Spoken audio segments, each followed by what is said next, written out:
From the world's most respected MMO news site, Massively Overpowered, comes a program that pits one MMO against another in a battle of wits. To the death. Welcome to Massively Opinionated. Media personalities from all over the internet come to this forum to face off in the ultimate debate. Everyone is entitled to their wrong opinion, but ours is the only one that matters. Having heard that someone was wrong on the internet, it's your host, Larry Everett!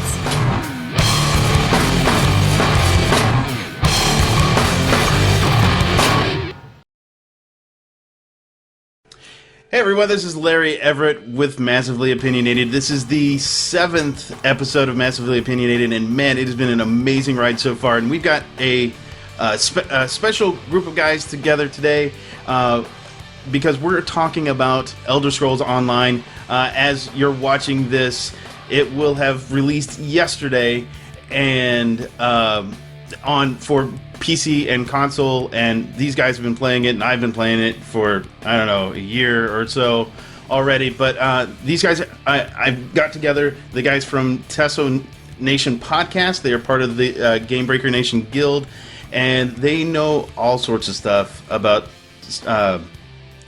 Elder Scrolls Online, and they are just have a plethora of knowledge. So I'm going to introduce each one of these guys. First, we have Troy Blackburn, which you can find on Twitter at NoobFridge. How's it going, Troy?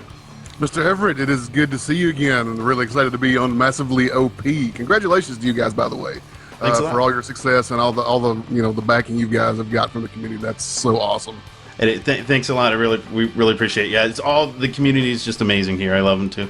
But we also have Ixter, who's Mr. Ixter on Twitter. How's it going, sir? Hey guys. I'm excited to be on here. I hope you guys are ready. I brought my A game.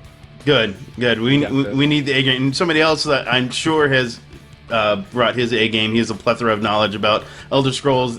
It's Lee Enki. I can never say that right. I can never say that right. I knew I was going to. I shouldn't have even tried. Should not have even tried. Just Lumi the Lock. That's how I know him. That's how I'm going to refer to him the whole show. It's Lumi. How's it going, sir? Hey, good to see you. I got my mud crab and we're ready for battle. Excellent.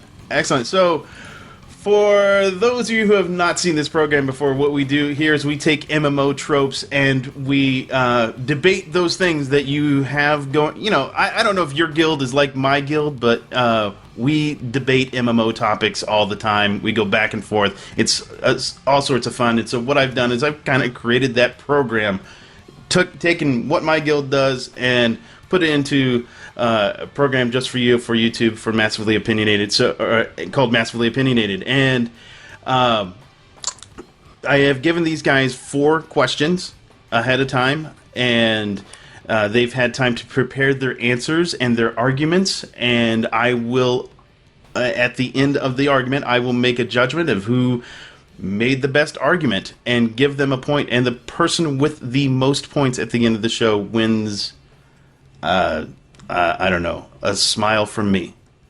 How's that? Internet. I will win the internet. We finally figured out how to win the internet. There you go. This is how you win the internet, right here. So, the first question that I asked, because Elder Scrolls Online is, it's quite a bit of different game. It comes from a long line of single-player games, Elder Scrolls series of games it's quite a bit different than any MMO that we've seen. And so what I've asked is, what is the best ESO feature that separates it from other MMOs? And I'm going to go to Troy first. What is your answer? For me, the absolute definitive answer is the voice-acted storytelling in ESO. And you say, but Troy, other MMOs have voice acting, and yes, they do. Star Wars: The Old Republic, Larry's favorite game, has voice acting. The Secret World has voice acting. There are several MMOs out there, but very few MMOs do such a great job of using that voice acting to tell you stories at all times throughout the game. Every single quest you pick up, there's a story. There is a reason. There's an NPC who is impassioned about something, and needs your help, or you need to go to discover, unlock a mystery, there's always something going on with the story. Every MMO out there has story. Very few MMOs, aside from maybe the Secret World, do such a great job of telling you those stories through the voice acting in the game. So to me, that's absolutely what sets Elder Scrolls Online apart from anything else out there. All right, excellent. That's definitely a good answer. I'm going to go to Ixter next. All right. What was your answer? All right. So my answer, Troy, that's pretty good. It's pretty good. What did you expect, man? Come on. But my answer is the depth of character customization and flexibility with your characters when you build a character. There are some games out there that come to mind that have good systems in terms of, any class or any character can fill any role in a game. First one to come to mind for me is Rift. But they don't do it nearly as flexibly as Elder Scrolls Online does. Any race, class, build combination can be made to work successfully on any character for any role in the game, and there's a zillion different ways that you can build your character to make it work to fit a certain role. The flexibility between choosing, I want to be a certain class. Once you choose your class, you can do absolutely everything, and there's multiple. If you're going to be a tank, there's multiple taunt abilities in the game, and you're only going to need one of them. So pick which one you want to use depending on the situation you're in. You can swap them in and out.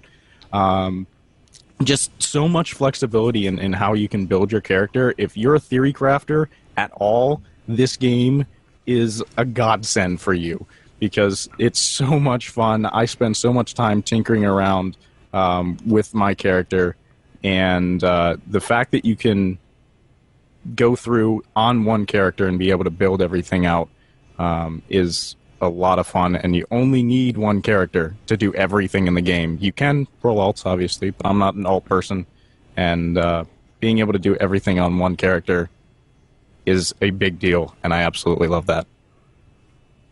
Good answer. We've got strong arguments here. So the sad part is I can't disagree with anything. Yes. Yeah. Well, we got to prove who's the best, though. I mean, that's really the ultimate goal here. So, Lumi, give us your best shot. Well, actually, the summation of what Ixter was just saying is actually a summation of kind of what I was planning on saying as well. But I'm going to elaborate on it more because there's so much more than what he was describing. You can choose any armor, any weapon. Like, I have gone through so many iterations of my character, my personal. I've played a Sork and I played a Nightblade. You can go a Stam build. You can go a Magicka build. I was going a light armor Nightblade for a while, which most people see a Nightblade as a dual-wielding dagger stealth person. I was running around healing people and having a fun time. The best part about this game is the fact of the versatility is out there. No matter what you do, whatever weapon you choose, whether whether staffs, two-handed, one-handed, sword and shield, every single class can tank, every single class can heal, every single class can DPS. There's so many different variations for all the different classes, the races, the mage guild abilities, the fighters guild abilities that add so much versatility into there. And you can access everything. You can do every single crafting profession. You want to make your armor look like different stuff? You can do that. You have the different costumes make you look like stuff. A lot of times you have to hold on to them. You can look and do almost anything you want to. And everything levels up as you go. Like, one of my favorite things to do every time I'm creating a new character is I go and hit up all the bookshelves over and over and over again for the skill points, because it's just one of those things that, like, you can level up. Like, I know people that literally at level 5 have maxed some of their skills out, because you can do that. You have that versatility of working your stuff. Okay, so to differentiate between what Ixter's saying and what Lumi is saying, I do want to make some separation here. And the way I read Ixter's answer versus what Lumi said is I saw Lumi's answer as more the combat versatility and being able to, because you talked about They sent. By the way, they sent their questions ahead of time, their answers ahead of time. So I saw all these. The way that I saw is the combat versatility, being able to switch weapons, in which isn't, you don't find that very often, or being able to pick up a weapon or an armor set and be able to do whatever you want within a combat situation. Whereas Ixter's, the way I saw it, was almost like the meta of the character of character creation was, not just the way the character looks, although he did mention that in his answer, but also just being able to do what you want within the game itself. So it's more of the meta side, whereas we're looking at the combat side with what is that. Can we make those arguments? Can we separate those? Let's just say it outright. I'm right. He's wrong. Let's move on. I want Troy to. I don't know. I would say around two too. sides of the same Ixter coin. agrees entirely. I would say it's two sides of the same coin because we're looking at two different perspectives. We both agree that the fact is it's the versatility of the game design where there's not a single set things that you have to do, and that's the best part of the game itself. I was talking about like a lot of the weapons and the different abilities that give you that versatility in the gameplay. Where you talked about originally character customization with the ability to a lot of people go into different races. Well, truthfully, I had this discussion with I think with you last night, where we have a person in our guild that is a Sork Imperial healer. People are like, oh, they suck. She actually is a incredibly good healer for having what people consider one of the worst passes and one of the worst classes for healing. They're still incredibly effective healer. It's just she had to change how she was doing stuff and is still good. And that's the thing is with this game is you may have to tweak a couple of things, but you can still do whatever you want. So I think you just made my argument for me, right? So. No, because I was the one making it instead of you. So no. See. To me, the beauty of the game is being able to do. When you're going through and creating your character, there's a lot of different combinations that you can go with. And there are racial bonuses, and racial bonuses for when you create your character, depending on how you build yourself, they can be really advantageous. But they're not the be-all, end-all. So race choice is still largely cosmetic. If you want to be the absolute best stealthy, stamina-based, rogue-type character, then going with a Nightblade with a Wood Elf or a Khajiit is going to be, at the endgame meta, probably min-maxed, potentially the best kind of combination. But you can do it extremely well on a Breton that gets Magicka bonuses and has no stamina bonuses whatsoever.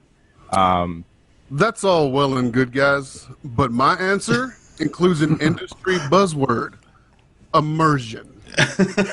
MMO players love their immersion. Not everybody wants to do everything on one character. Some folks want the separation of classes. They want their warrior to be very different from their healer, and they don't want the ability to do it all in one, but they want immersion. I'm going to ask PR companies out there, I'm looking for work. Anytime you want to bring me on. Immersion. I'm going to ask about your immersion. Flexibility to do that, though, Troy. That's the thing. You can go through and play 7 alts and go through and do them and build each character from the ground up as one specific thing if you want to do it. But if you don't want to do it and you just want to be on one character, you can do that. One of the biggest things that I like to say is that within the past 2 months, I have successfully tanked, healed, and run Magicka and stamina-based DPS builds on a Bosmer Nightblade, and I have had success doing it in veteran rank PvE content at endgame and in PvP. Oh, really? World of Warcraft Paladins say hi. All right, well, SWTOR's cutscenes say hi. Right? There we go. And Troy, for your immersion, I just want to bring up the beginning of ESO around its launch.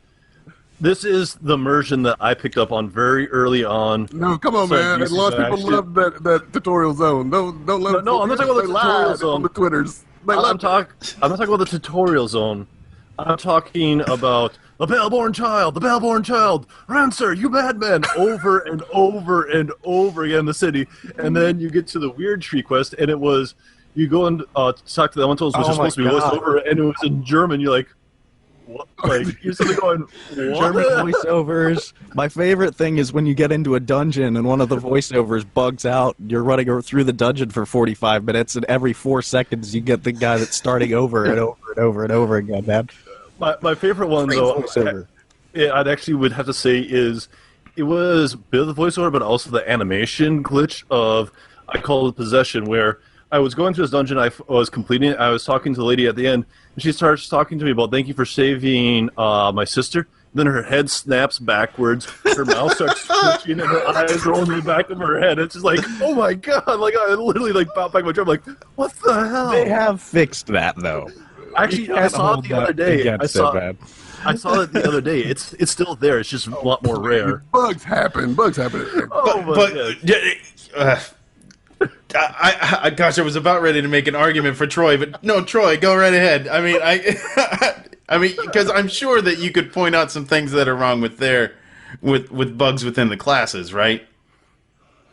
Oh, well, let's see. Balancing is always an issue with systems like this. I mean, sure, you can make it. Every game has the flavor of the month. Not every game has the flavor of the month who can hit 2 abilities and I'm dead like that in PvP. And that is the best part of the game, because I can one-shot you out of stealth. Part of the game. That is so much not fun. I mean, seriously, how difficult is it to balance when you can do everything on one character, and then you get you only have 5 abilities. This guy says, "Oh, racial traits don't matter. Racial bonuses, they don't matter." And then this other guy goes, "Oh, well, if you're going to do the end game, you've got to run this race with this class." And I don't want people telling me that. I want to play whatever I want to play, and I want to be told a fantastic story along the way. ESO does that. Well, here's the thing as Ixter keeps on going about the Bosmer and Khajiits and the great stealth capabilities. Well, that's the reason I originally rolled the Khajiit, was because for the justice system, when the second implementation comes up, I had a whole plan. They kind of messed up the plan when they fixed detect bots, where, yes, congratulations, you have great stealth. I drink a detect bot, I can see you, where basically if you're staying anywhere in my range. Like, it's one of the things that you can't really be as sneaky, and stealth really comes into combat in PvP. In PvE, it's not really as much of a functionality except for that first one-hit wonder. So, to combat Troy a little bit and Lumi with that, the balance issues when it comes to being able to do anything with any class, there exists in the game a zillion different ways to offset any great advantage that one class or one player has over another, and you can do it with depending on the kind of food that you run, you can make up for, okay, you're an Imperial, you get extra magicka and stamina, you don't get you get stamina and health, right? Yes, for as Imperial, you get stamina and health. You can use food to get more magicka. You can build your character to get that magicka back. If you in PvP and you got the guy that's got the super great stealth, you can drink a potion that can help you detect them more often, so you can defend yourself a little bit more, so you don't end up like the guy at the end of my blade who ends up getting one shot out of stealth. The flexibility is, to me, again, the core of the game. The foundation of this game is built on you being able to do anything that you want with one character, potentially, fill any role, and that is the definition of pretty much any Elder Scrolls game, especially a lot of the people that loved Skyrim, being able to make one character and switch him around and build him however you wanted to be able to build it. That is Elder Scrolls 101. That's why that's the best feature of this game. Combat has never been the forte of Elder Scrolls. Hold on a second. And the storytelling are the fortes of I'm gonna let you finish. But actually, I'm one of the greatest videos of all time. I'm going to consider that Ixter's like final argument there because that was pretty good. Troy, go ahead. Go ahead and finish what you were saying, and then I'll go to Lumi to give his final arguments. Yeah. If you want to make the argument that this is what Elder Scrolls is about, then combat is not what Elder Scrolls is all about. That has never been the forte of the game. That is something that's always been done. And I hate to say this because you're going to take the ire of the big, fanboys, but combat's never been that fantastic in Elder Scrolls games. And even ESO has had to go through a large chunk of tweaks along the way to make combat feel better, feel weighted. Bethesda tells stories. Elder Scrolls is about the world, the stories, and the characters within it, and so is ESO. Ta-da! All right, Lumi, final arguments. Well, I have to agree with Troy that part of this thing is the story, and I have to agree with Ixter, except for I have to disagree with him at the same time, because every game is not about the passive-aggressive approach. It's not about the meta. It's about enjoying the game, and that's the whole point. In the fact of just like in every Elder Scrolls game, like you're talking about, Troy, you can play however you want, and that's the thing. Like the different weapons, the different armors, you can do. Like I played in Skyrim, I put on a heavy armor mage. You can do that in ESO still. You can do those different things, and that's one of the greatest parts of this game, and the stuff that all the different things you can do between the Mage's Guild, the Fighter Guild, the weapons. You can do different augments to yourself to make you play however you want and enjoy the game. And that's the main thing about this, is enjoying the game. Again, making my argument for me. Awesome idea. So I'm gonna have to make a call here, as much as I don't want to make a call here, because this is I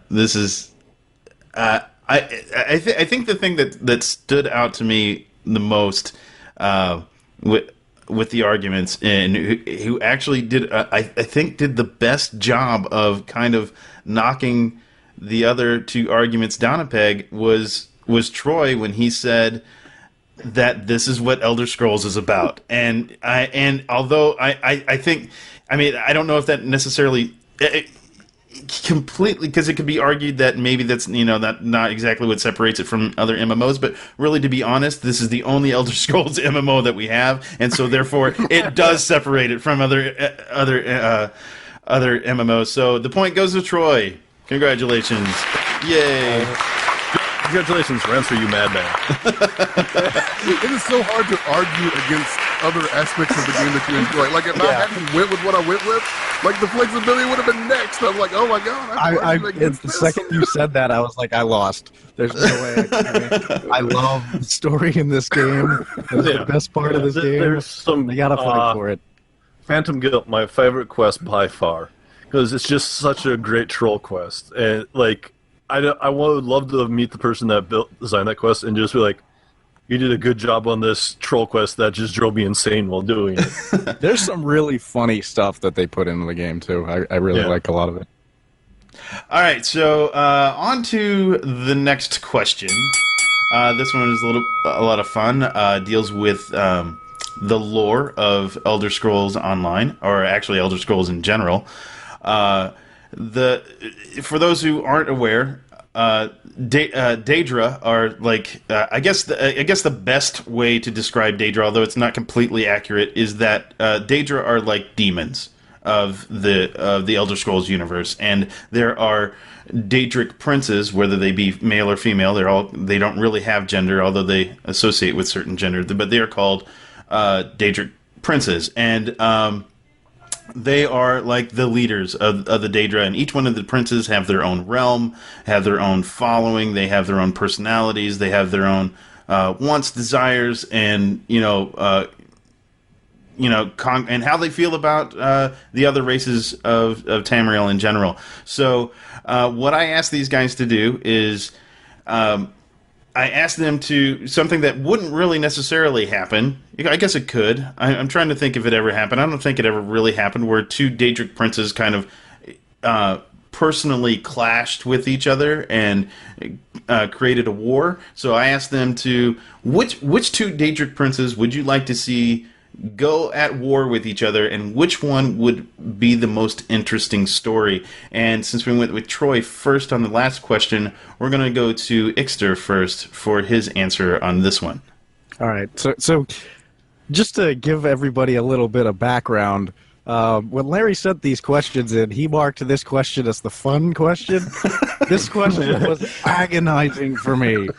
Oh my goodness. I spent 4 hours scouring the wiki last night until 6 in the morning, going through trying to figure this out, racking my brain about it. It was a tough question. It's a tough question. There's a lot of different pairings that I would like to see. I'd love to see like a Boethia with Jigalags pairing, but we can't really do that realistically in the Elder Scrolls Online just because of lore timeline, because we're in the wrong era. We would have had to been after the 4th era in order to be able to see Jigalag. Yeah. I'd like to see like a Boethia versus Mephala. That would be interesting. Hermaeus Mora, obviously anything with Hermaeus Mora, just because of his realms. Storytelling would be phenomenal there, but at the end of the day, I think that an Azura versus Nocturnal pairing would be an absolute blast to play through. Not just to read the story and, experience, the questing and whatnot with it, but to play through it. I think, and it covers a lot of different people in the game, depending on your allegiances, what races you play, what your interests are. There'd be a lot of potential information that we could learn about the Elder Scrolls lore that we don't, or elaborate on stuff that we really want to learn more about. Anyone that likes elven races, you're going to get more information on the Chimer, on the Dunmer, who evolved from the Chimer after they got cursed by Azura, and the Dwemer. More info on the Dwemer. Everybody wants more stuff about Dwemer. And to me, the thing that makes this the most realistic pairing would be the fact that it might actually happen. Because Azura and Nocturnal are considered, rumored, I guess, but mostly confirmed to be sisters, and I love a sibling rivalry. That would be an awesome kind of a development and storytelling arc to go through. So that's my choice for fighting, war, whatever you want to call it. Yeah, no, that's awesome. That's great. So let's go to Lumi next. Go ahead. What was your pairing? Well, I was tempted to say, spoiler alert, Moloch Ball Meridian.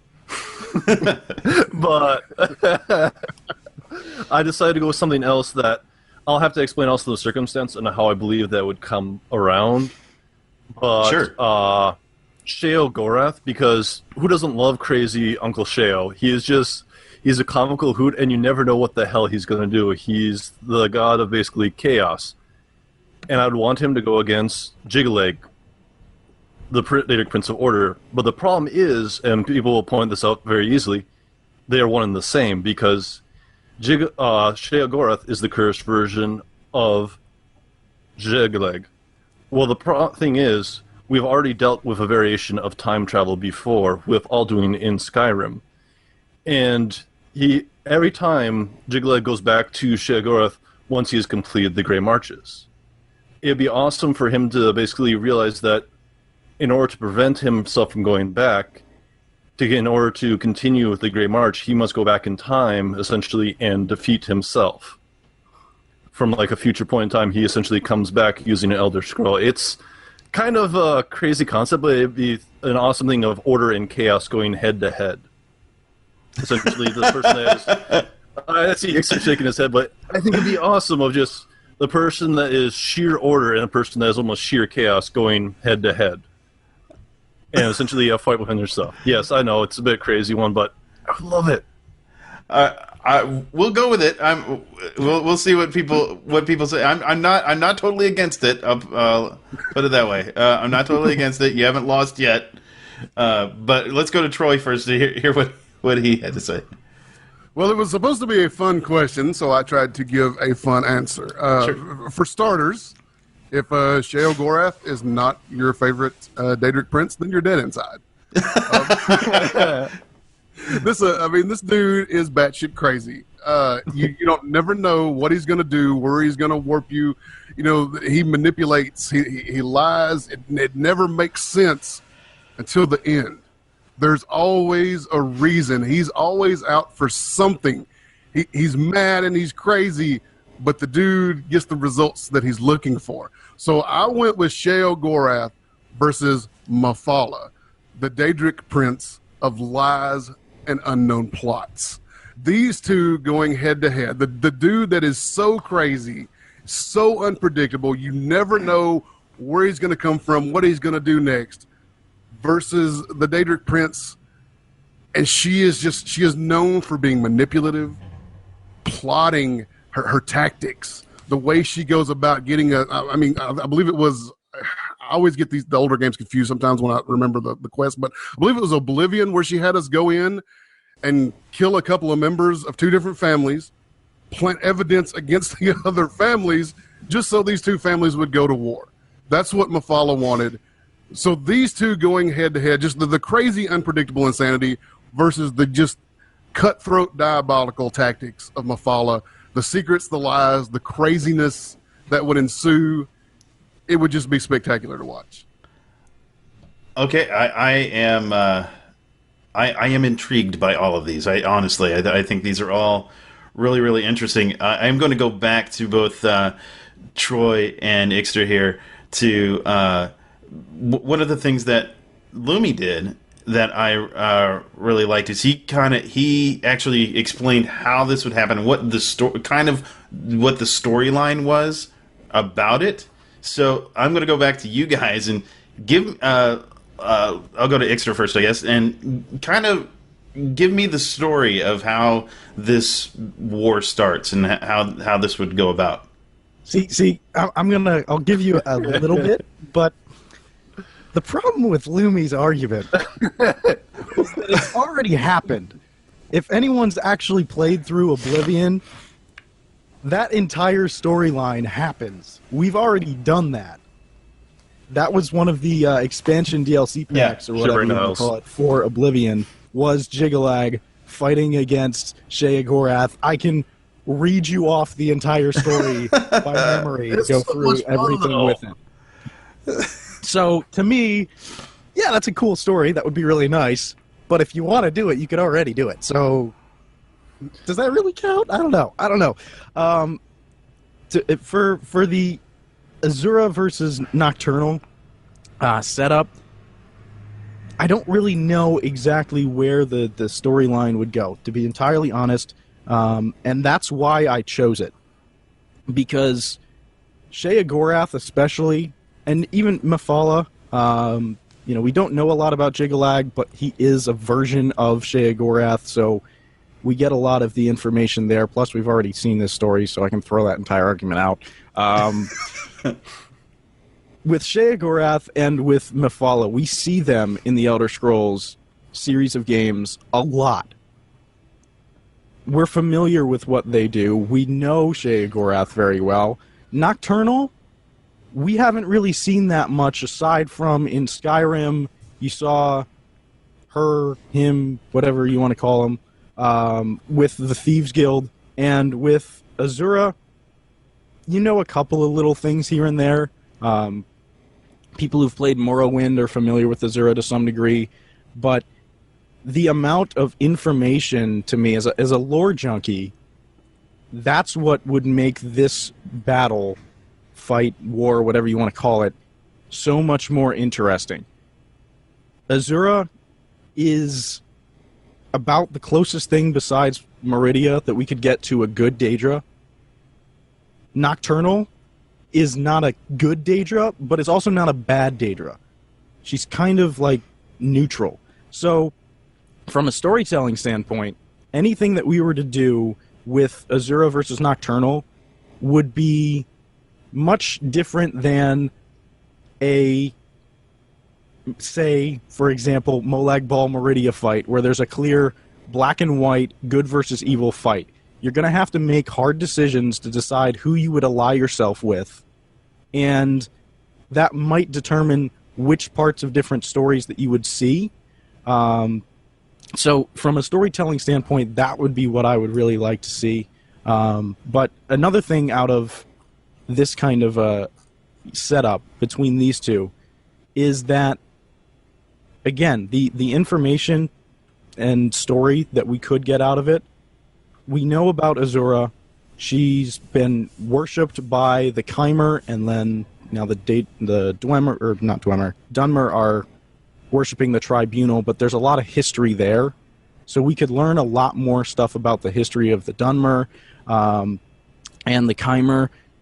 Azura is heavily tied to the disappearance of the Dwemer race from Nirn. So more information on that to me would be phenomenal to learn. She's worshipped by the Khajiit. So you're hitting the Khajiit, you're hitting anyone who plays an Elven race, you're hitting people who want to learn more about the Dwemer, all with that Azura side. With Nocturnal, you're hitting people who love stealthy characters, love thieving. This would potentially be a way to bring the Thieves Guild, which is not in ESO right now, into the game, so that we'd be able to have more of it, and maybe later on, depending on when this would be implemented, if it was implemented, maybe the Thieves Guild's already in. At the very least, we'd be able to get more development out of their storyline. But anyone that plays a thief or a stealthy character wants to learn more about the very cryptic Nocturnal that we haven't seen much from. Again, there's just so much that we could go through with these two Daedric princes from a lore standpoint, and anyone who loves the story, which I know, Troy, you love the story based on your last answer. This is the setup that would potentially bring the most interesting new information about stuff that we want to learn about. Well, a lot of players want to learn about, at least. But also, it's somewhat realistic in that it could happen. There's a reason for, it'd be easy for ZeniMax and Bethesda to come up with an excuse to make these two fight each other because they're siblings and they get mad and they get into a little spat, and that's where we come in. So, all right, I'm gonna throw it to Troy too, because Lumi Nixter gave their storyline. I'll give you a chance also to knock them down if you want, but I do want to hear how this battle is in your mind, how this would happen, your battle. Oh, I'm sorry. Let me wake up from Nixter's. Now, as Nixter pointed out, I love stories, so let me tell you a story. You're in, I don't know, pick an Elder Scrolls game. Since we're ESO, we're in ESO, right? We're roaming the countryside. It's us. It's our horse. We're doing our thing. We run across a shrine for Mafala. We're like, oh, let's check this out. Mafala says, you know what? It's about time I did something dastardly.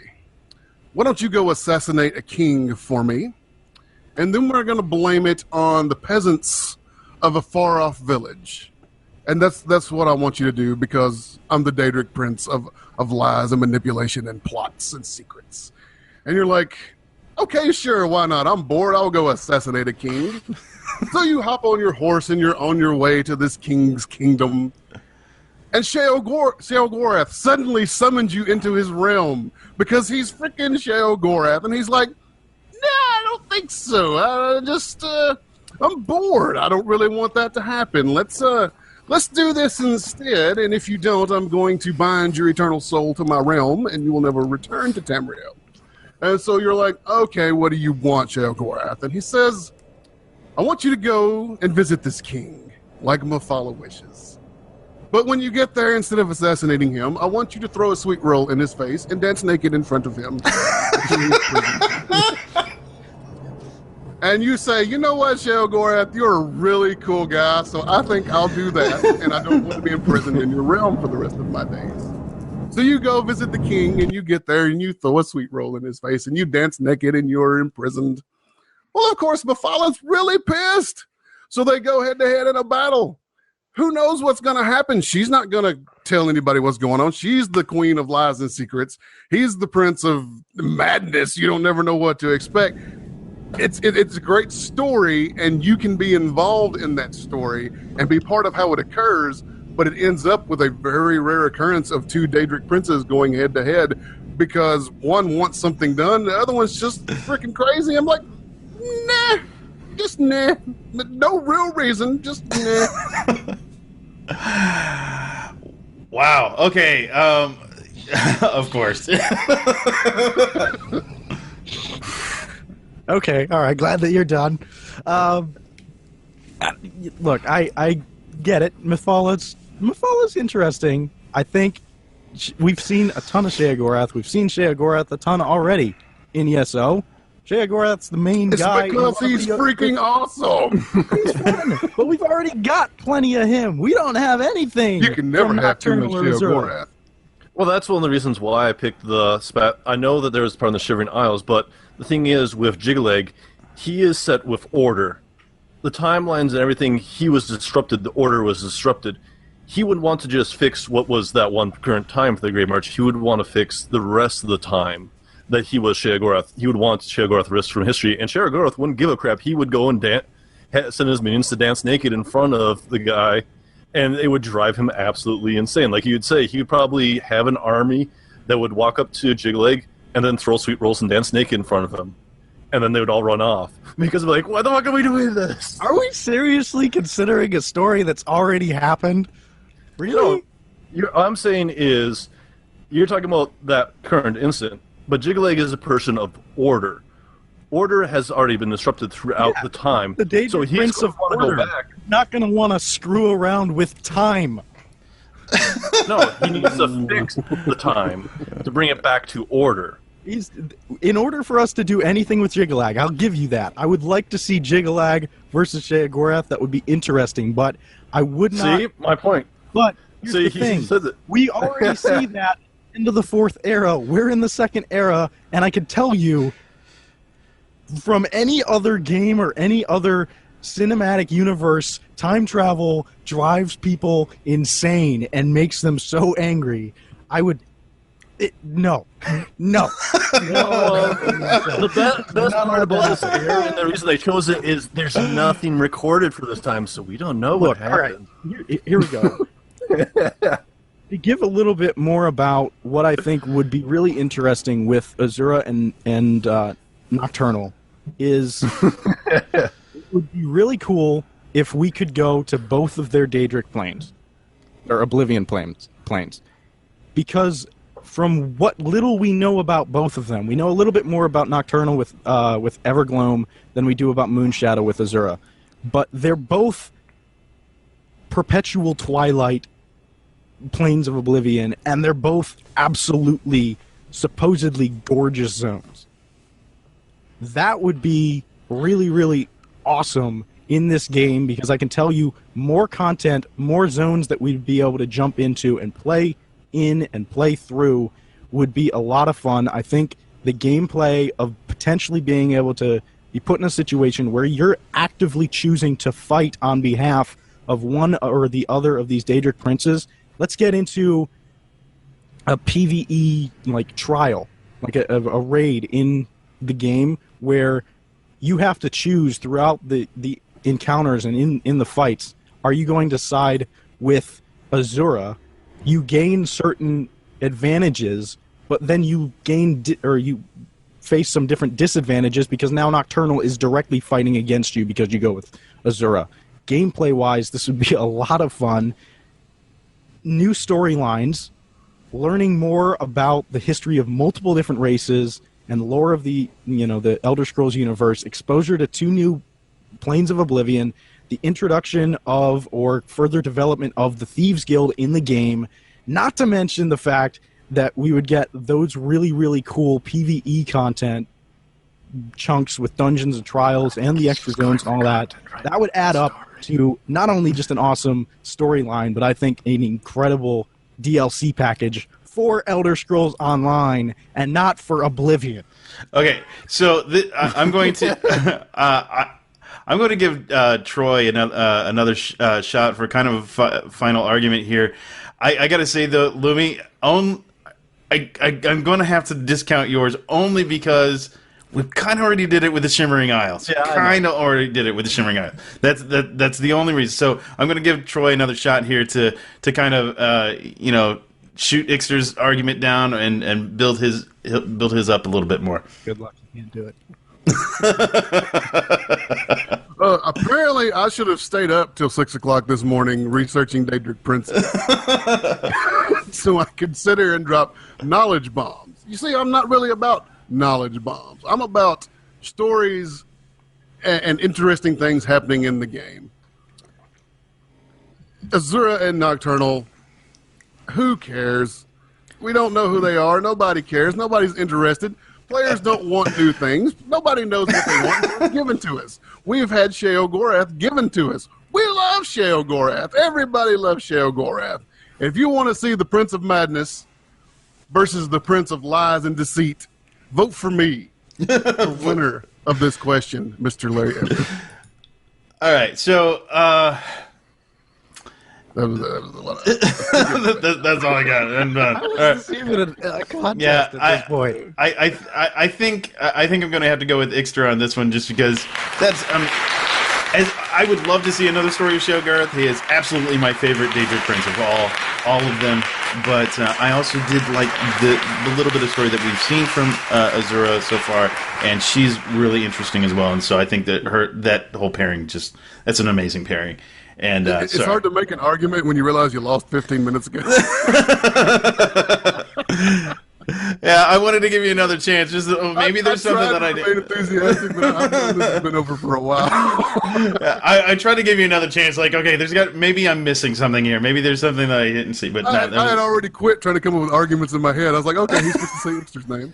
Well, you want to be actually an interesting pairing? I think the pairing was the problem with that. That would, I'd love to see more Sheogorath. I'd like to see it with Jigalag, but that's not going to work in this universe. In the universe at the time that we're in right now. And then Mephala, I'd like to see more Mephala, but I'd like to see her with Boethia, not with Sheo.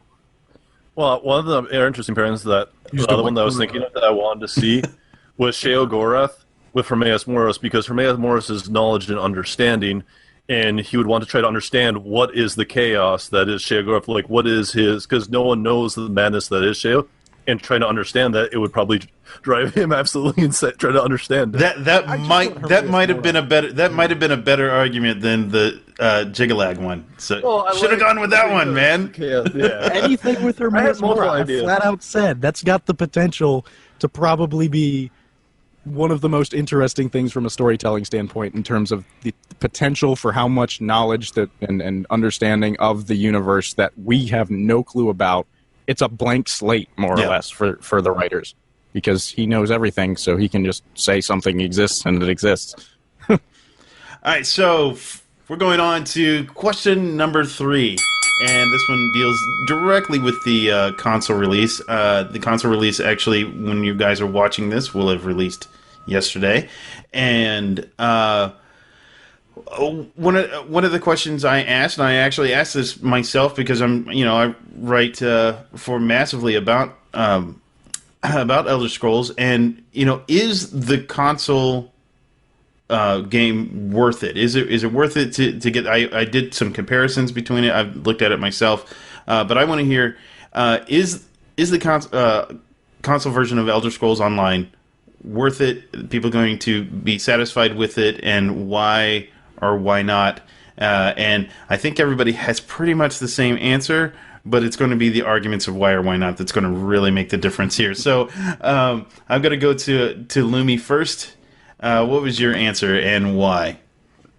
Yes, just like on the PC version, it's worth it as a very alone, just like Star Wars originally was, for the story and how much game time there is in there. It's just a straight flat out that there's so much worth it, especially since it's a buy-to-play game. There's so much story in there that it's by itself worth it. The biggest thing I see with console, I love the UI, I love some of the concepts they're doing. The biggest issue that, and we debated this all in the podcast last night, was voice chat. As soon as I heard the functionality of how the voice chat works, I already thought up of different trolls that I could do, of going into a dungeon, sitting behind a boss, waiting for someone to come that just randomly into the thing, okay, I'm gonna kill this boss all of a sudden. You will die Like they just start hearing someone's voice just whispering stuff, or someone going into Shornhelm, which is one of the busiest trade areas for DC early on, and just screaming like a howler monkey into zone chat, and just doing all sorts of random. It's like, I know you can get out of the different things, but like they're talking about, PvP. Someone was mentioning all they heard in zone chat was the F-bomb. It's like, you can make a group. Well, first, to find a group, you got to get in the zone chat and hear somebody screaming and swearing the entire time. It's like, I'm going, I like the concept, at the same time I'm horrified and scared of it. So Lumi's answer is that it's worth it because you control other people in voice chat. Okay, got it. The internet will love his response. Got it. You already made my argument for me. Great. I already did too. Let's move on, Troy. All right. Troy, what is your answer, man?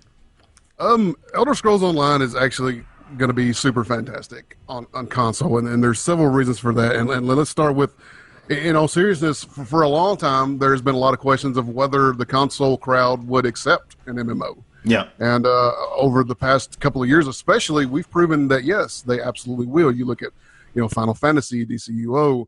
To me, the biggest sort of parallel you can draw between what ESO is going to be like transitioning to console is Neverwinter, a very similar type game.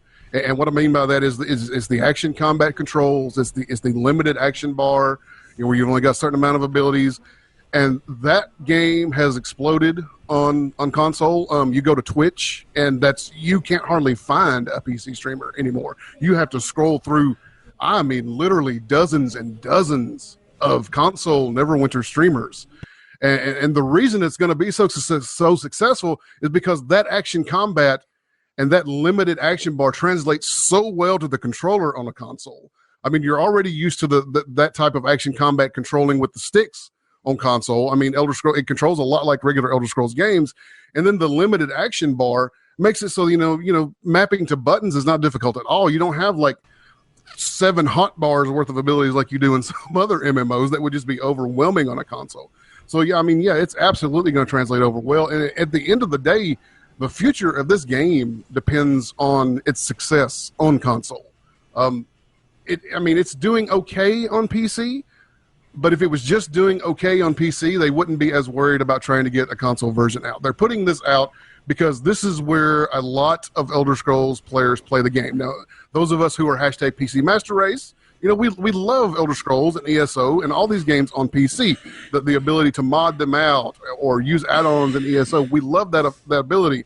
But if we're being honest with ourselves, most people want to sit on the couch with a controller, chill out, play the game. This game is going to translate so very well. So hashtag PC Master Race and all that. But at the end of the day, the future of this game is dependent, and the longevity of this game is dependent on the success on console, and the game is going to translate so very well, and it's just going to be massively popular. So, if I could, summarize that into one sentence here, it's more like what you're saying is that the translation of the mechanics of the game, it just flow right into. Will absolutely kill it on a controller. Gotcha. Yes. All right, that's the way I interpret that. Excellent. Ixter, go ahead. I totally agree with what you said, Troy. I actually agree with what both of you guys said, but I'm going to elaborate a little bit more. Yes, it's worth it. That's part one. Part two, is it good for console? Absolutely. The reason why it's good for console is because the game has been fundamentally designed from the ground up, from the very beginning, with consoles in mind. The entire UI, the way the combat works, controller use of all of your skills and everything, perfectly mapped for a controller.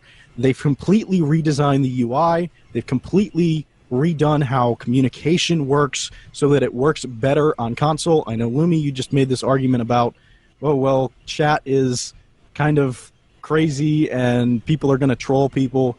I think the fear of only having voice chat available to you when the vast majority of players, when you're running content on PC, are using third-party programs for voice chat anyway. The fear is that we are all used to having chat as text chat in our MMOs on PC. It works on PC because you got a keyboard and you can type. Can't type on a keyboard when you're plugged into your console, and you sure as heck can't type on a controller. So that's not going to work. Console players are so used to having voice chat systems in their games. That's what they're used to. They don't have text chat. So I don't think it's going to be nearly as tough of a transition for players that are on consoles for the most part, which I think is the vast majority of people that are picking up this game. Yeah, there's some that are moving from PC over to console, but those are the ones that are going to be, scared or, apprehensive about the whole change to voice chat. So that would be my argument against that. But yeah, the game is not a cheap, hastily done PC to console port. It's been designed from the ground up to be put on consoles. That was the original plan for when they were going to launch the game a year ago. They wanted to get it out at the same time for a variety of different reasons. It's been pushed back a year.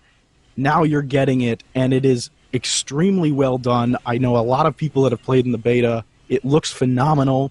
The UI is much more, if you're a Skyrim player, it feels so much more Skyrim-y than the PC UI does. I think it's a great port for that, or well, not port, but great potential for console. But in terms of how much it's worth, is it going to be worth you purchasing it?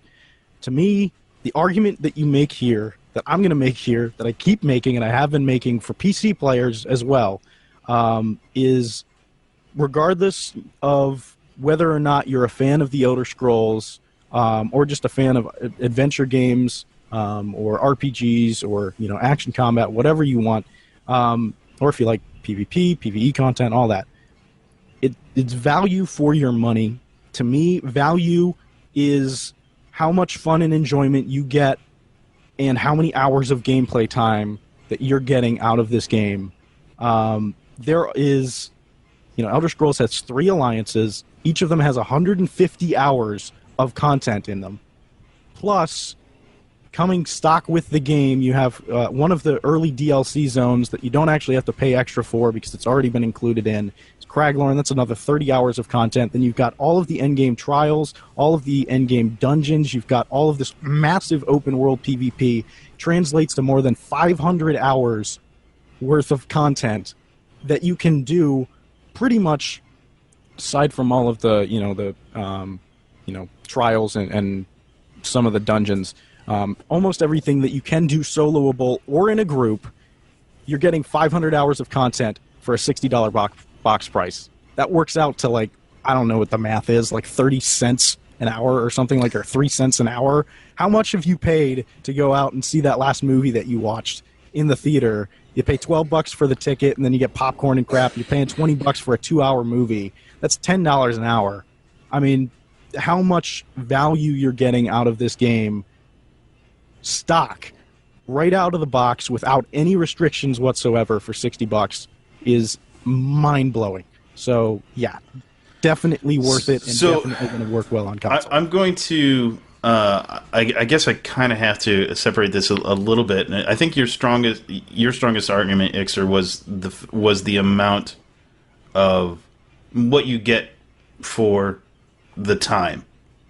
I think that was your strongest argument there. What you get for the time, and the fact that it's been built from the ground up for console. And to differentiate these a little bit, I think the flow as far as the UI, and actually there is an argument against one of the things you said. I've been waiting on something. But anyway, that I won't. I'm not gonna. I keep wanting to make people's arguments for them, but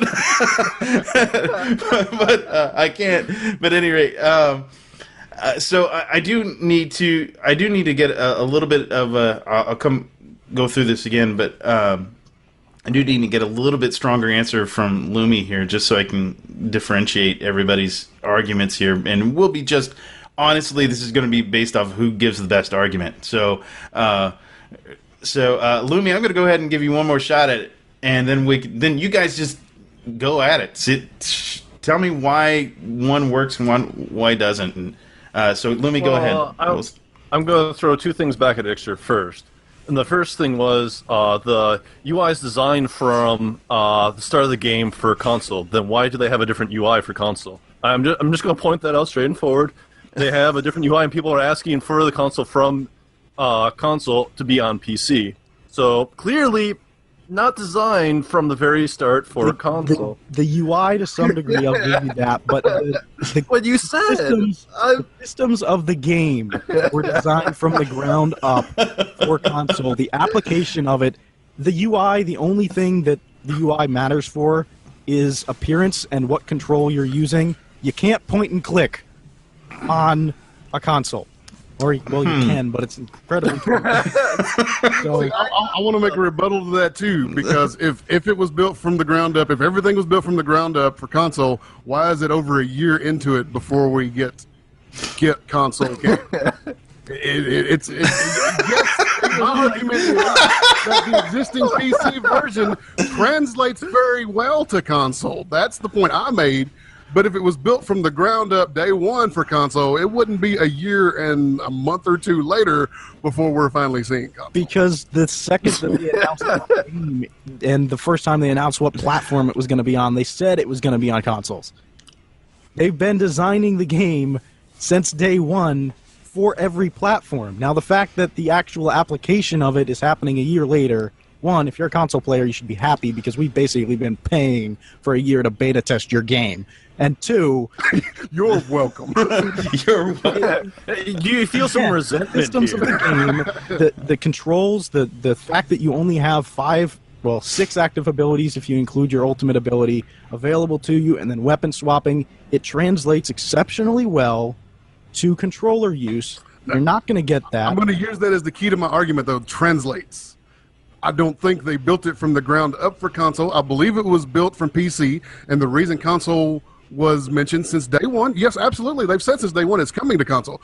But it's because they knew they had a game that translated well to console. Yes. I don't think they would have greenlighted the actual development of the game. I'm going to let if they that be didn't know that the it was gonna be cornerstone on console. of our disagreement. I'm going to let that be the judgment of... All right. No, that's... Yeah, that's good. So what the other thing I want to throw out here is because Lumi's kind of bent on value, the buy to play aspect of it, and that there's so much to do there for buy to play. What I'm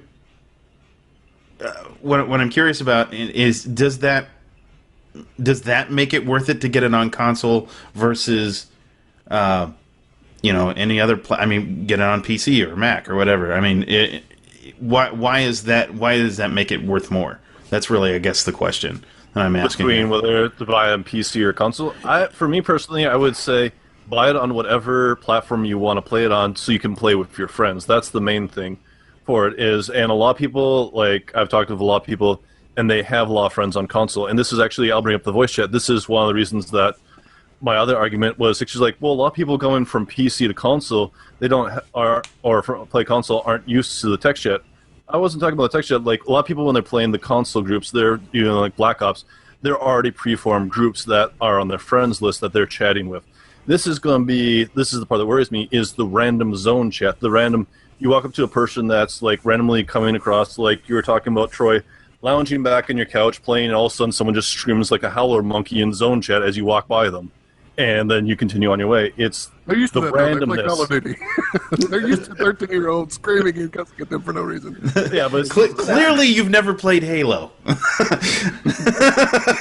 it'll be on the console thing, and I know for some people that are just used to, for like Skyrim, that when they played on console, they're not used to that, where they're used to just kind of going along and enjoying their stuff. And to have that interaction constantly, yeah, I believe it's going to frustrate people, but at the same time, the game is so great because it is very Skyrim-esque, where it is designed and translated incredibly well from, like, I had someone complain to me, well, this isn't like Skyrim because it has a leveling system.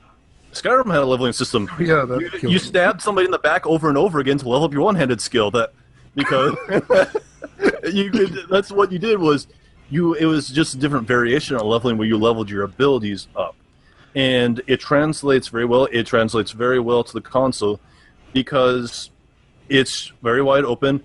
Like some of the functionalities where like the map functionality that they're showing on some of the ESO lives and things, it works really well. Where I actually agree with some of the people that were looking at the console stuff. Like I would like some of the stuff on PC.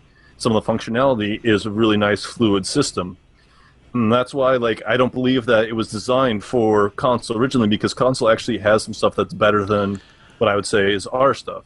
I'm going to go ahead and make a call here, and although I think that the whole idea that it translates well into console, the whole idea that they've taken this game and made it. It's not completely seamless. Obviously, you go between one to the other, and it's a different game. But I think that Troy's argument actually was the strongest here, because it really does translate really, really well, and everything that you've seen. If the game was not with consoles in mind from the ground up, you're wrong. I can't. I'm going based on the arguments presented here. On the argument presented here, Troy said, "Hey, look." I think the biggest shoot down of that argument was Troy saying, "Hey, look," or Lumi saying, whoever said it, both of you guys actually did, about, "Hey, why did they have to change the console design?" Because they did. They completely changed the console, or the UI design for console. Why? I can tell you why. Because it didn't work well. It was rushed out by the devs. It was rushed out to meet a deadline. That's why it came out early. That's why they pushed it off. I'm not saying that they didn't. I'm not saying that they didn't have it in mind. I'm just based on the arguments given. That was really, really strong.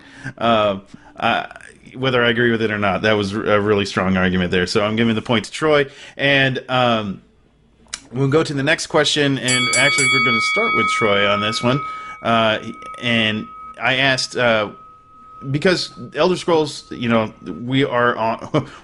looking at number 6 coming out here pretty soon for Elder Scrolls. Besides Elder Scrolls Online, there are all sorts of different. The mechanics have kind of changed between them, between each of the Elder Scrolls games. There's some good things and bad things that were taken out, and some of the things that Elder Scrolls Online doesn't have that the Elder Scrolls games do, or some other Elder Scrolls games do. And so I asked, what feature from a previous Elder Scrolls game should be put into Elder Scrolls Online? So if you could only put one in there, this would be it. And Troy, go ahead. Which one is the one that you would add? Well, I went with something that I found a way to take something that I've wanted from other MMOs even into ESO, and found an Elder Scrolls game that does that, and that was Skyrim. That's the game that, in all honesty, most people are familiar with, and it's dynamic events. This game is really missing dynamic events out in the PvE world, and the way I translated that from an Elder Scrolls game, instead of saying, rifts from Rift or whatever, was in Skyrim, you would visit these other villages and stuff, and all of a sudden you would walk outside and there was a dragon besieging this village, destroying everything, killing everybody, and you had to either stop it or everybody was going to die. If you played through, Skyrim several times, you could probably sort of predict kind of the time frame the dragon was going to come. But your first playthrough, man, that was completely unexpected. It came out of nowhere, and you either had to do something about it or run away, and it was going to stay there and kill everybody, and you were going to come back and deal with it eventually if you need to come back to that town.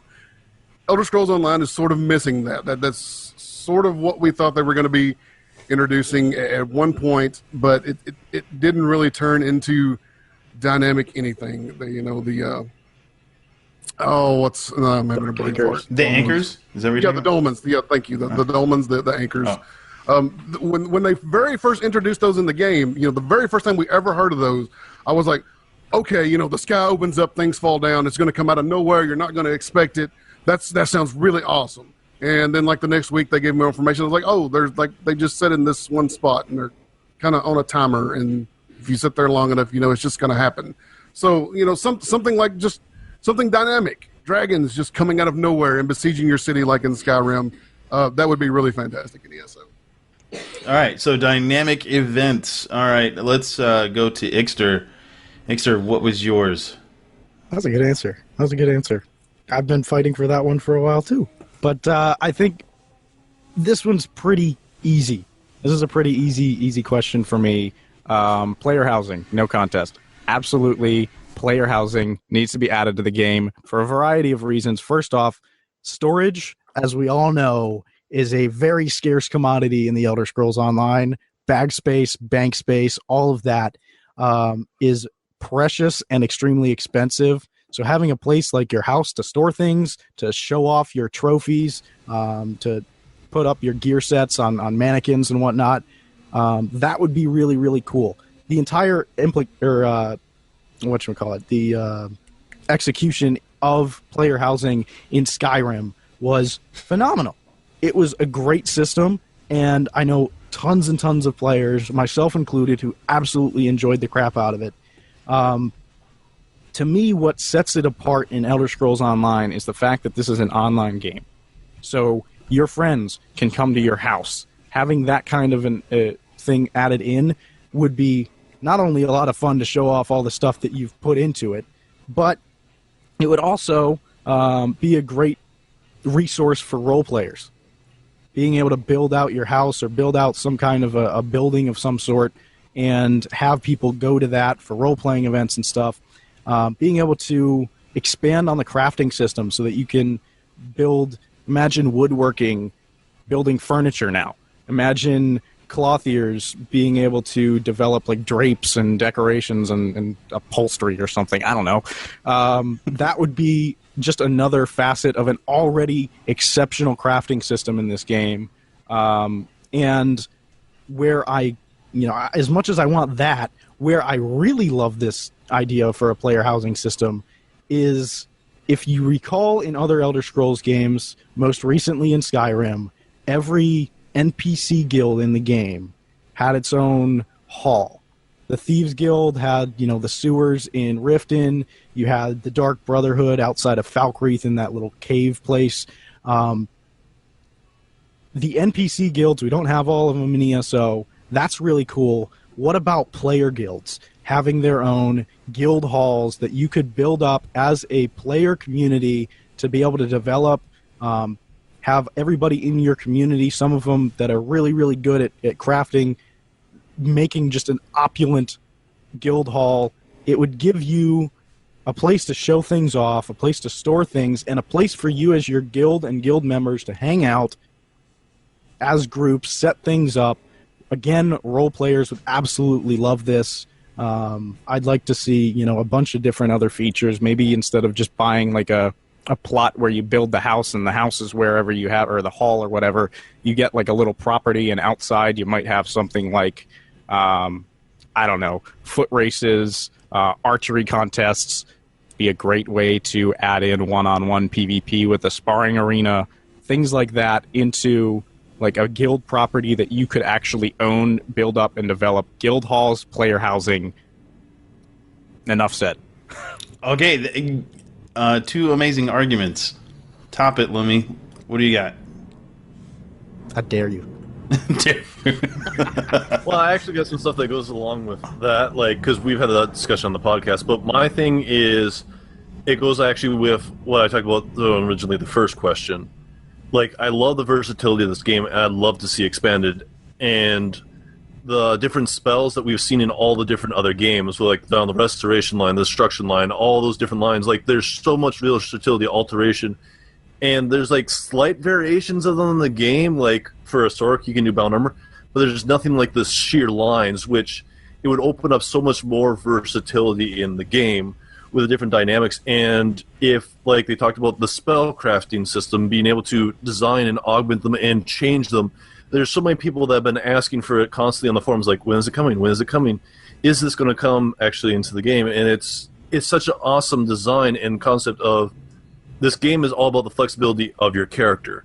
And this would augment that even more, where between the champion system, all the other skills, your character is who you want to be. And this helps just more define who you want your character to be. And I believe that's why it'd be such a great system to have in there. Okay. Actually, that's a good point. The game's about Let me ask you a flexibility. question, But go Extra. ahead. Did you, like I, intentionally avoid spellcrafting because you knew that's where Lumi was going to go? To some Like- degree. Yes. Most spellcrafting would be a good one. I'm Both pretty of sure you are- Lumi's probably going to do that one. So let me give us something I else. like all three of these features a lot. And I'd like to see them in the game. I was actually expecting Extra to go for spellcrafting. That's why. And I was actually debating on going about player housing. I was like, So I mean, obviously we want all three of these in here. Let's be real. So, but next batch. yeah, next batch. But I mean, why? And I guess the thing that I need to ask here is, why would yours be first? Anybody, just pick it up. Why would yours be the first one? Why should yours be the first one that we implement? Well, player housing wouldn't be the first one because that's always an overly complicated scenario for developers to get into. It always sounds simple, but it's always way more complex than that. And secondly, there are some MMOs out there that do player housing, and it's fun and it's cool. But at the end of the day, it doesn't always just add tons and tons of gameplay value. Like, it's something to do. It's cool to check out, and you make your house, you decorate it, and then you're just kind of done with it. And, your friends may come see it a couple of times, but after that, it just kind of sits there. I mean, you look at games like Lotro, whose neighborhoods are, almost completely abandoned nowadays. Rift has a really fun system if you like building that stuff. If you're into the Minecraft-type gameplay, you can make some cool stuff. But at the end of the day, it doesn't really serve a whole lot of gameplay value, other than, just killing some time in there building things. Dynamic events would be something that are repeatable. They're constantly going to be gameplay. The devs can spend time, development money on it, put it in the game. It's constantly going to be around the players. Players are going to be playing it, doing things with it. It's going to be part of the world. It's a better use of time and money to develop. See, I disagree with that argument because I think actually player housing is a lot. There's so much that people would be able to do with that, especially if they were to add everything that I talked about. Sitting in your building all day like you're content that would keep people entertained. I really do. I think it's also, to some degree, once it's actually implemented, very low. I'm going to explain this. I'm going to say it's low interest content on the developer side, because they don't have to worry about balancing player housing like they would with dynamic events or spellcrafting, being very tied in with combat and all of that and the actual systems of the game. You're not balancing that.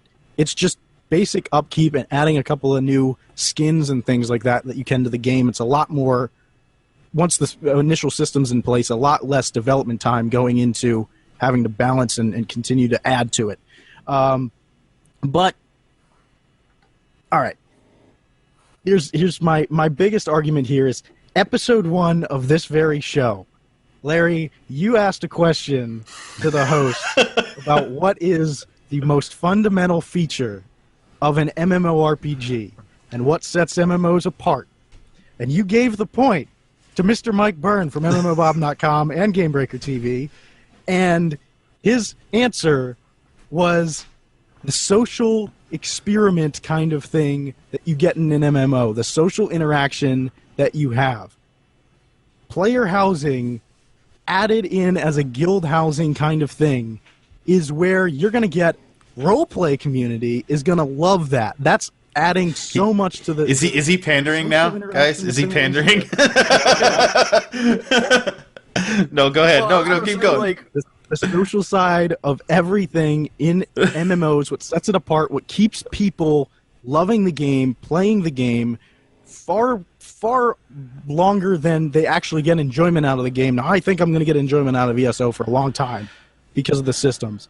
But I can tell you, World of Warcraft, I played that game for 6+ years, and at least 4 of them I was subscribing for a glorified chat room so that I could talk to people.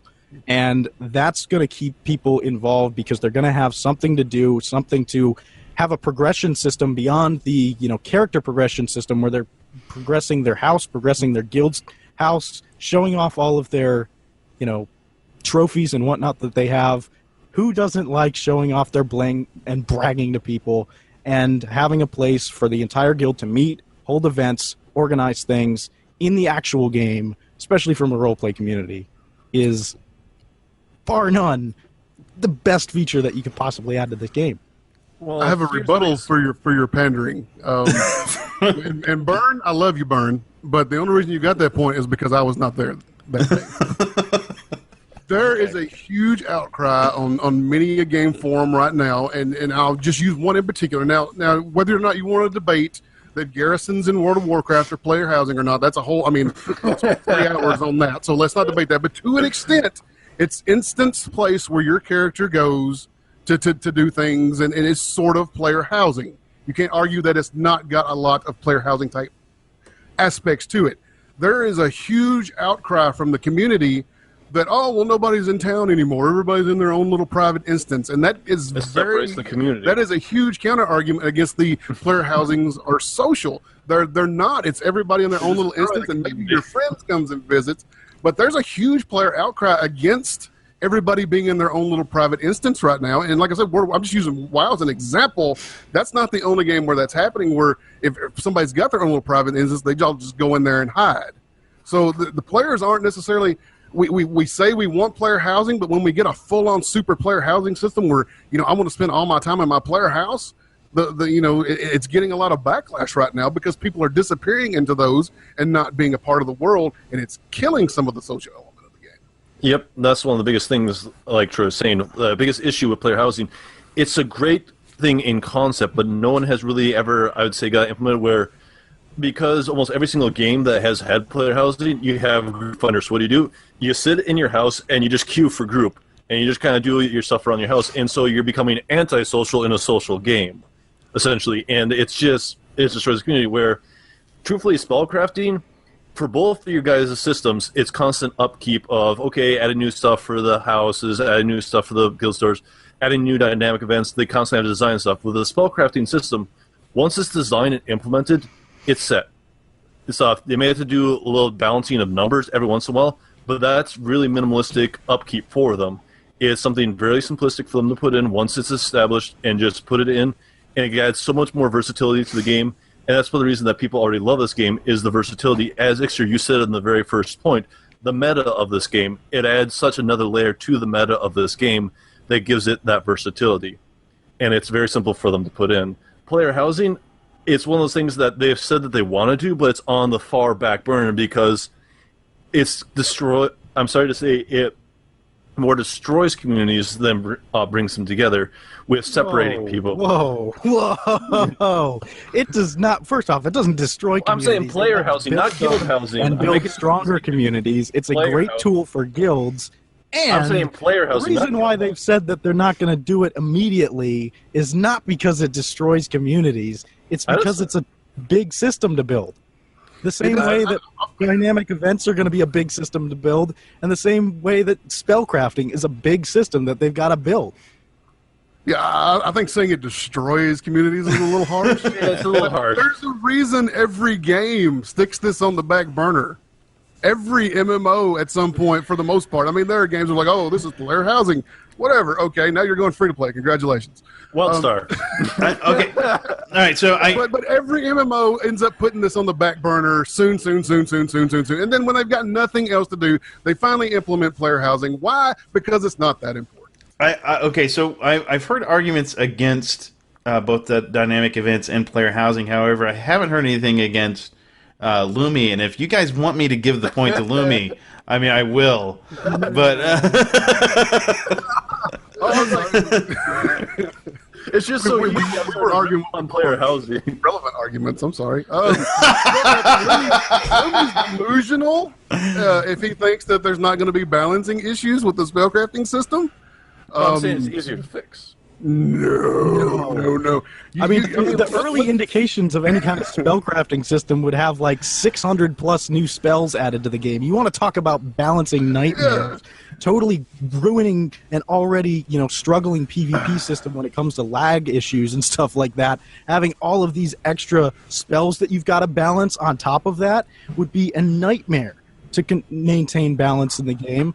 Plus, spellcrafting, it's a cool, idea for a system. We've already got magic. We've already got spells in the game. We've got plenty of casting ability. It's adding a bunch of new skill trees.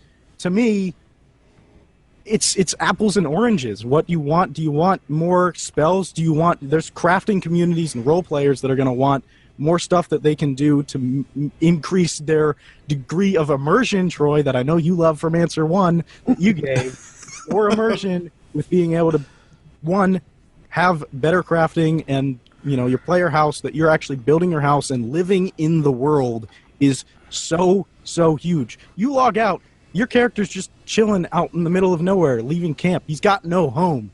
Give him a home. That makes it so much more immersive as a game.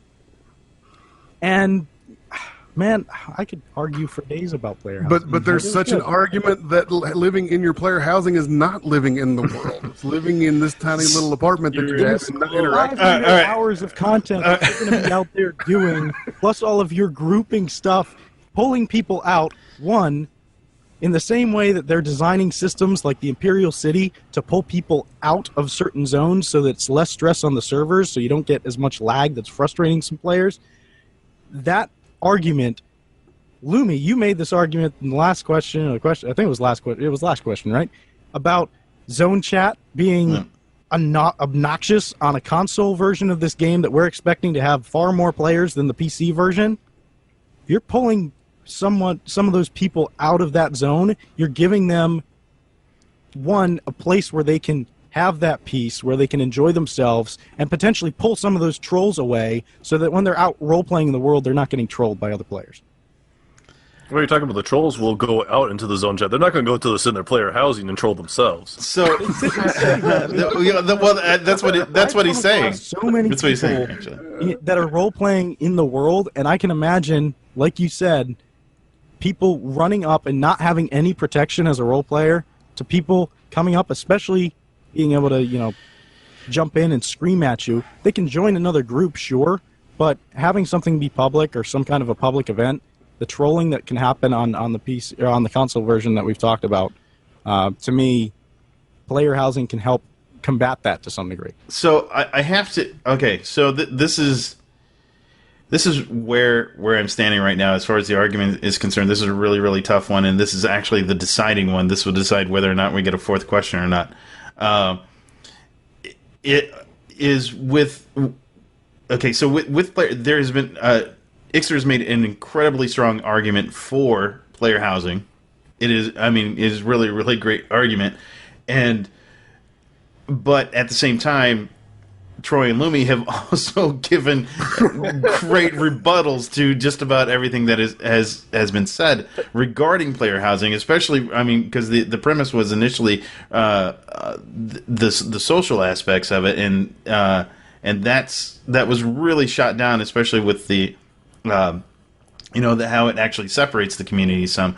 And and I really want to give it to player housing, but I can't. I've got to give it to dynamic events. So I'm giving the point to Troy, and that means Troy wins the game, and you get an internet, one free internet, sir. One free internet. In all fairness to Ixter, though, the only problem with choosing that topic as a debate is that you chose a topic that actually is pretty polarizing. We all agree that we'd like to see player housing. It's not a good system. It's such a polarizing topic that it's just easier to rebut than some of the other ones. Well, I said on our podcast, my favorite idea that the idea that I like for the player housing is the concept of you have a guild keep that you can gain control of somewhere out in the actual world.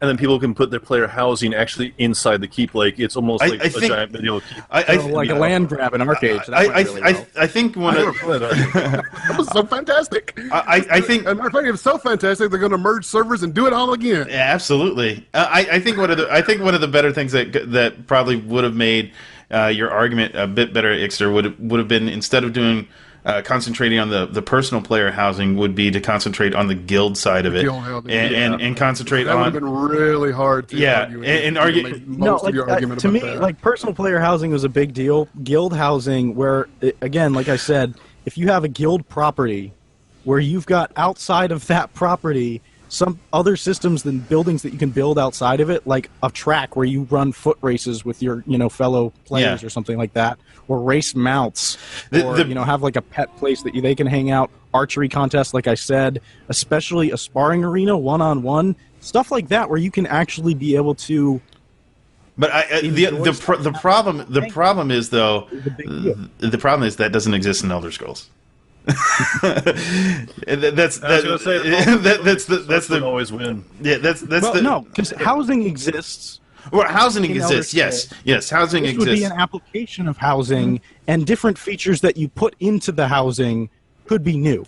That's the way I looked at it. He wants I'm with you. in ESO. Sure. So, all right. So, anyway, since Troy won, he gets to plug his stuff first. That's the prize here, I guess, for this show. I'm going to bask in the glory of my one internet. All right. So, Troy, where can we find more of your stuff on the internet? Tell us about what you've been doing. You can follow the winner of this little episode on Twitter at NoobFridge. Check me out over at GameBreaker TV. I write things over there. I win arguments here. I write excellent things at GameBreaker TV with my +1 free internet. You can also follow me on YouTube at NoobFridge because I make videos and things. And I'm getting into some indie things here lately. I've got some Steam early access indie games I'm getting my hands on, and we're going to have developer interviews and stuff coming up over on GameBreaker, and usually I do the video version of that over on YouTube at NoobFridge. So, check it out. Excellent. Ixer, where can we find your stuff? What have you been doing? Yeah, you can follow me on Twitter at Mr. Ixter. You can follow me on Twitch. I just started streaming recently on my own at twitch.tv/Ixter. Where else you can find me? GameBreakerNation.com. I'm the community manager for GameBreaker TV and our big cross-gaming PC and console community over there. We've got guilds in Final Fantasy, Elder Scrolls Online, Guild Wars 2, World of Warcraft, Destiny, a whole bunch of stuff. So you can head on over there, sign up on our forums, and hang out, ask questions. You can also find me and all of these guys on the TESO Nation Podcast every single week on Sundays on twitch.tv/TESO Nation. All of that stuff is up on the GameBreaker Nation YouTube channel as well, and on iTunes, so check it out there. And we got some other videos and stuff on YouTube and whatnot. A lot of stuff. A lot of places. All right, Lumi. Lumi, go ahead. Where can we hear more about you and see the stuff that you're doing on the internet? Well, as like each time when we do the podcast, I say, I'm very simplistic. You can follow me on the Twitters at LumiTheLock. You can find me in actually Elder Scrolls Online. I actually do play the game at LumiTheLock. You can find me on Twitch. I'll let you guess. At LumiTheLock. And you can always, like Ixter was saying, check us out on the forums, www.GameBreakerNation.com. And I'm always there and stuff. Just hit me up a message if you got any questions about ESO. I'll usually try to answer them. All right, excellent. I'm happy to have you guys on here. Thanks for doing it. This was the audience isn't going to know this, but this was kind of short notice for all of you guys, and I really appreciate you stepping up to this. You guys did an amazing job. You did an amazing job at it. If you guys are looking for more of what I do play Elder Scrolls Online as well. Although I kind of do it in secret most of the time. But you can find me on Twitter at Shadow SHADDOE. And you can find my other work also on MassivelyOP.com. I do the Hyperspace Beacon. I do Tamriel Infinium, which is the Elder Scrolls column there. And I also do this guy right here is the star of the comic that actually comes out every Monday called Sword and Board. I do that as well. So thanks a lot for tuning in. And obviously thanks again to my guests. I hope you guys come again soon. This was a lot of fun, and I'll have you on for other games because most of you guys play other games as well. So thanks a lot, and I'll see you everybody next week. Hey, I forgot to mention one thing at the end of the show there. If you like what you see here, if you like these shows, if you like the other things that Massively OP does, go to patreon.com/massivelyop and support us on Patreon. There is a lot of excellent perks, including getting your questions or even appearing on this show. So check that out. That's patreon.com/massivelyop and support what you like here. Thanks a lot.